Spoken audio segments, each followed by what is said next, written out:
Medyo nagagalit na ako dito eh. Nagsisinungaling ka. You are the president. And you do not even know. Lucky South lang po yung natatandaan kong pinipirma. Oh, now you're lying again. Mr. Chairman, with that, I move to cite in contempt. May kalalagyan ka rito, Baterna. Maniwala ka sa akin because you've been there for so many years. Mr. Chair. Alam namin na meron kang alam. Totoo po yung mga sinasabi ko, Your Honor, yung wala po talagang alam about dun sa mga pinipirmahan ko. Hindi mo sinasagot ng tama yung tanong ko. Ang tinatanong ko, sino nagputos sa iyo? Kasi po, nung Sagutin mo muna ang tanong ko, sino? yung totoo po niyan, Your Honor, may tumawag po Sino sa nga? isang attorney. Sino? Anong pangalan? As per instruction po, kailangan ko pong pirmahan. Kanino pong instruction? Yun, gaya nga po ng sinabi. Kanino pong instruction? Sagutin mo yung tanong ko, hindi. Pangatlo na akong mag-move to cite you in contempt. Sa attorney po, galing po kay attorney. Sinong attorney? Kahit anong anino, wala po ako nakita. Itong mga naririto po, hindi ko po sila kakilala, no? Kakapasok lang na balita. Grabe kulong ang hatol ng Kongreso kay ate. Matapos mahuli siya ng mga congressman, nagsisinungaling siya sa Kongreso. Kulong tuloy siya sa bagong kulungan.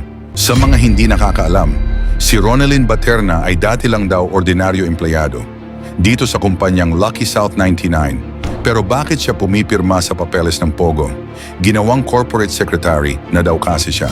Pero ang hindi pinaniniwalaan daw dito ng Kongreso ay yung pagsasabi niya mismo sa kanyang boss ay hindi daw niya mismo kilala. Sinabihan tuloy siya nagsisinungaling siya sa Kongreso. Kulong tuloy siya sa bagong kulungan ng Kamara.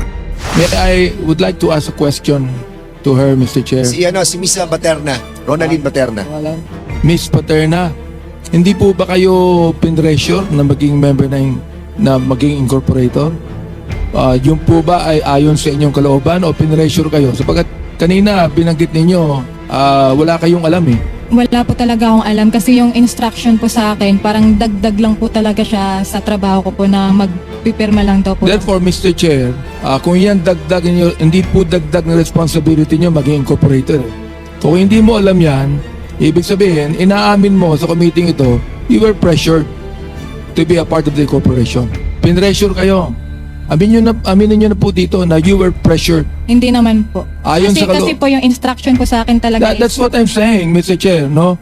Ina instruction sa inyo. Ibig sabihin, na pressure kayo sa instruction sa inyo. Tama ho, mali, Mr. Chair. Yun ang empleyado kayo dun eh. Empleyado kayo. Oh, hindi ba parang hindi tama na empleyado ka lang magiging member ka ng korporasyon. Oh, kayo ay empleyadong sumisweldo and you were instructed. Therefore, Mr. Chair, kung magsasabi kang totoo ngayon, alright, yung instruction sa'yo, na-pressure ka na maging incorporator ng anong company yun? Lucky South. Na-pressure ka sa instruction. Correct? Tama ba ka mali? wala naman pong pag-pressure na ginawa sa akin. Deb, you were instructed. You were instructed. Ibig sabihin, doon sa instruction, sumunod ka, correct? Opo. Sumunod ka. Am I right? Pakisagot po. Pakisagot na. Opo. Yan. Therefore, kung sumunod ka sa instruction, na-pressure ka. Congressman Abante, I think Ronalyn Baterna brought along with her lawyers. Opo. Meron ka lawyer, di ba? Wow. But of course, Sige, Mr. Chair. wait, Congressman Abante, with all due respect, ano? So, sino mga lawyers na kasama po ninyo? NFC Morales Law Firm po. Ano po? NFC Morales. Andyan po ba sila? Opo. So, sino nagbayad po ng lawyer ninyo? Kasama ko po si Attorney Josel Velasco. Sino po? Josel Velasco. Sino po nagbayad ng lawyer ninyo? Kayo po? Ikaw pa? Ikaw pa nagbayad? Hindi po. Sino yung bayad? Pwede ka po bang itanong? Hindi, tinatanong ko lang kung sino nagbayad ng lawyer mo kasi may kasama kang lawyer. Sino nagbayad ng lawyer mo? Kinontract ko lang po. Kinontak mo lang? Walang bayad dyan? Wala. Wala? Okay, lawyer. Sige. Tingnan natin kung sino lawyer. Sino po yung lawyer? Asa yung lawyer ninyo? Okay, sa attorney. So, sino po nag-hire sa inyo? Mr. Chair, as far as my knowledge in this case, Your Honor, it is Lucky South. Lucky South. Yes. 99 na nag Yes, Mr. sabi kasi ni Paterna, ni Miss Paterna, kinontak lang daw kayo. So, sino kumontak sa inyo? Lucky South 99 o si Miss Paterna?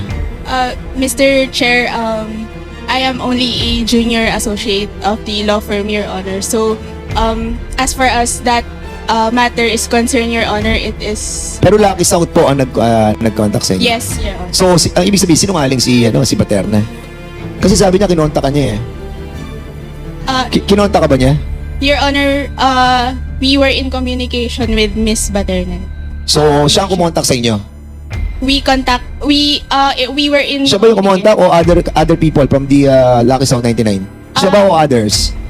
I am not privy, Mr. Chair, to who, kung sino po Di ba, ang first you will be representing the Lucky South 99, and you must know the details about your representation. And I think it is incumbent upon you to know all the details. It's like going to the battle without ammunition. Attorney, I'm not an abogado, pero ako, kapag humaharap ako sa gera, I'm full of bala, di ba? You should also, di ba? So, simple lang naman yung tanong namin, di ba? Yes. O sino yes, yung kausap niyo po sa Lucky South 99? Can you kindly ask your boss? I'll give you time. You call and ask sino ang kausap niyo sa Lucky South 99. Okay? May I... And we'll be going back to you. Sige, Congressman Abante, in a while, we'll be going back to the attorney para at least malaman po natin kung sino kumonta. Kasi, it's klaro dito na medyo, Ronaldin, Baterna, I think you are lying. Ituloy ko lang. You are lying. Kaya, mamaya, sabihin mo na yung nalalaman mo because this will help you a lot. Sige, Congressman Ituloy ko lang. Abante. Ano po yung position ninyo when you were receiving 17,000 a month? Receptionist po. Okay, Under admin. receptionist ka. Alright? At ikaw ay ang iyong natapos associate, no? 2 years lang. Opo. Alright. Nung ikaw ay binigyan ng 23,000 a month, ano ang posisyon nyo yan? Sabi lang po maging corporate secretary. Ano yon? Yung corporate secretary nga daw po na magsasign lang po ng mga papers. So, ibig sabihin, yung 23,000 pesos a month na tinatanggap mo, ang iyong position is corporate secretary ng korporasyon. Yun po ba? Admin pa rin, under admin pa rin po ako. Dali lang, hindi mo ko sinasagot ang maayos eh. Alright. Sabi mo kanina, Mr. Chair, ikaw ay naging corporate secretary at dahil dyan, itinaas ang sweldo mo ng 23,000. Tama? Opo. Therefore, kung corporate secretary ka, hindi ka lang sa admin. Ikaw ay corporate secretary ng korporasyon. Tama, mali? Opo. Okay. Yung ba, alam mo o hindi mo alam? Hindi po. O see? Ibig sabihin, Mr. Chair, kung hindi mo alam yan, na-pressure ka. Pinressure ka, na-pressure ka. Mr. Chair. Sagutin mo lang kung tama o mali. Na-pressure ka. Hindi. Tama. Hindi po. Teka. Alam mo, under oath Wala. ka, di ba? You're under oath. Opo. You're under oath. Alam niyo bang ibig sabihin ng under oath? Opo. Na magsasabi ka ng totoo. Alright. Now, sa akin, Mr. Chair, hindi ka nagsasabi ng totoo sapagkat ka, ikaw ay na-promote bilang corporate secretary ng korporasyon, hindi ng admin. Hindi mo alam. Therefore, kung hindi mo alam, ginawa kang corporate secretary ng korporasyon na hindi mo alam, ay ibig sabihin na pressure ka.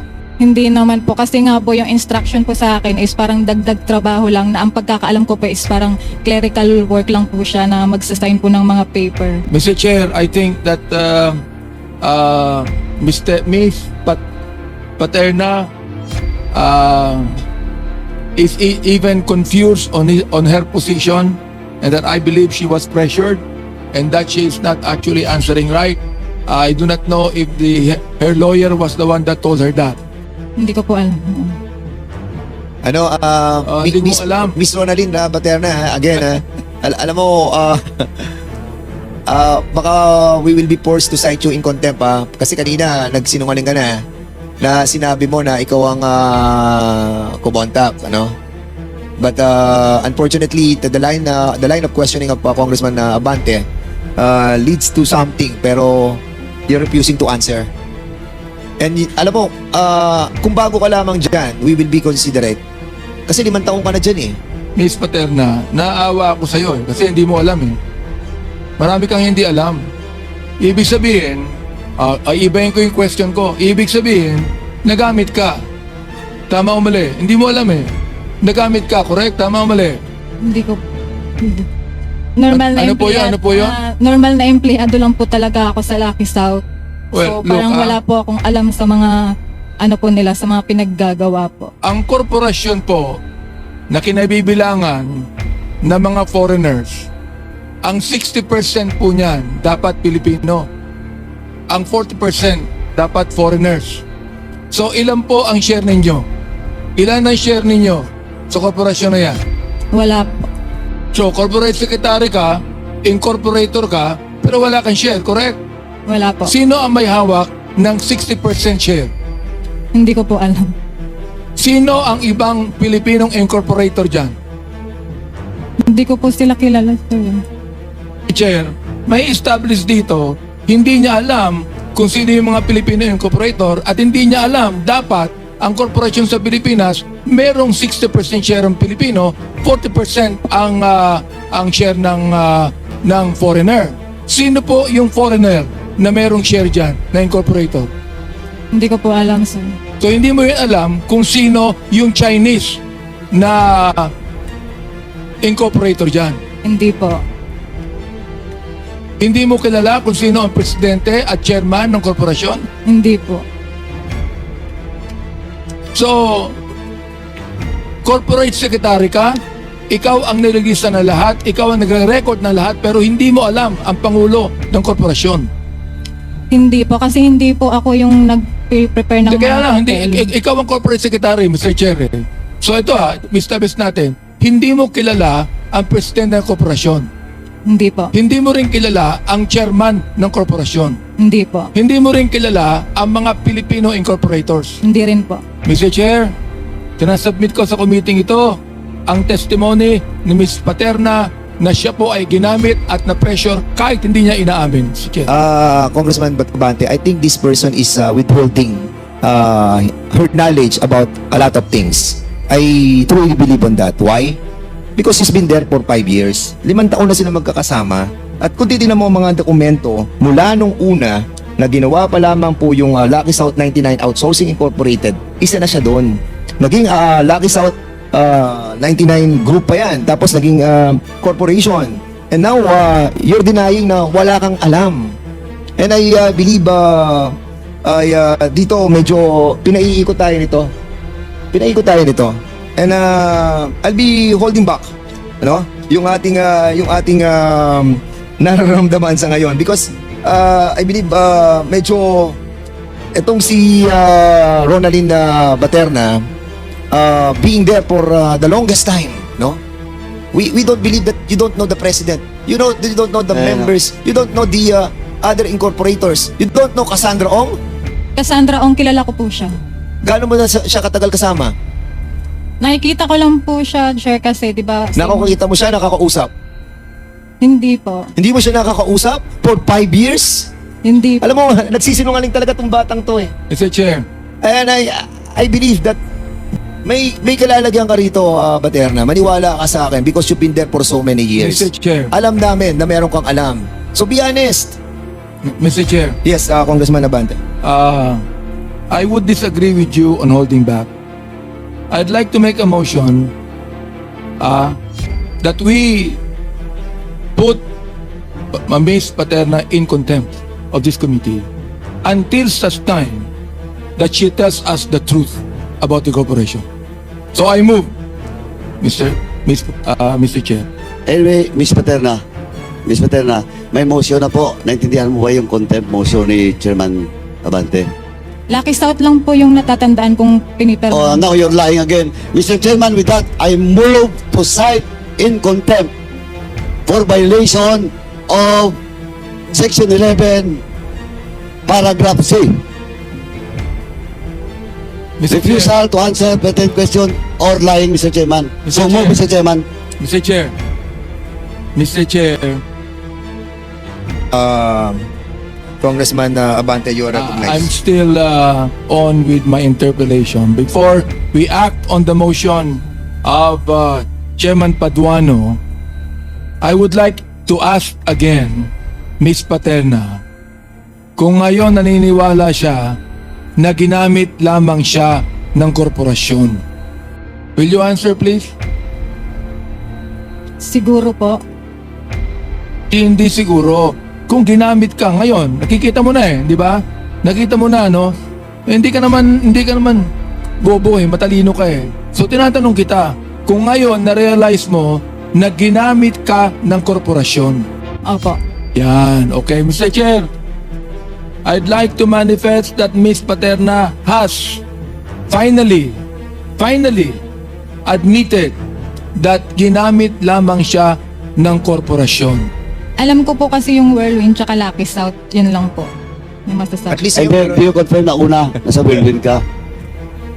Tama. Tama po ba? Sa totoo po niyan, Your Honor, Sagutin yung... mo lang po yung tanong ko. Tama po ba yung sinabi ko? Kasi dito sa dokumento, itong dokumento, maski tanungin mo yung abogado mo, ay hindi maglalay o hindi magsisinungaling itong dokumento. Ako po yung nagpirma. Bakit? Bakit ikaw ang pumirma, Iha?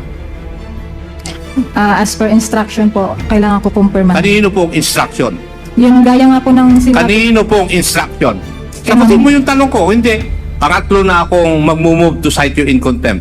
At Iha, hindi kita pakukulong dito. Inisiguro ko yun.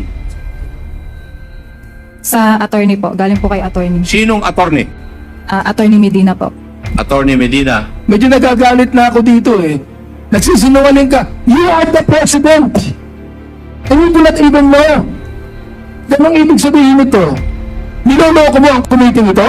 My goodness, hindi mo alam? Ano ba kayo? Mga tanga ba kayo? Are you going to allow yourselves to be used by a Chinese national? And you do not even know the corporation? You are the president of the corporation. You are. Kasi hindi sila mag-o-offer ng 50 million Kanina, come to think of it. Hindi sila mag-o-offer sa inyo ng 50 million kung there's nothing on it. And as a matter of fact, you consider it. You consider it. Anyway, so I hope that